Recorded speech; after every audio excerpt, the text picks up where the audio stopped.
2009 सालामध्ये भारत सरकारने पद्मभूषण पुरस्कार दिलेले राहुल गांधीचे सर्वात चाहते काँग्रेस पक्षाचे senior most leader Shyam Pitroda पाकिस्तानमध्ये सध्या असून तिथं बसून त्यांनी स्पष्ट म्हटलं की मुझे पाकिस्तान में घर जैसा लगता है। खरं म्हणजे त्यांच्या वक्तव्याचा मी जाहीर निषेध करतो। आता अशा गद्दारांना पुन्हा भारतात येऊ देता कामा नये।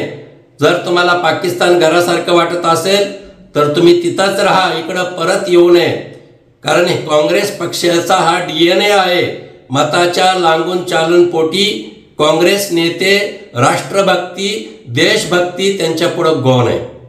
माझा सवाल संजय राऊतांना हा आहे, ठाकरे शिवसेनेला असा आहे की उद्धवजी, भारत पाकिस्तान मॅचवर तुम्ही आक्षेप घेतला,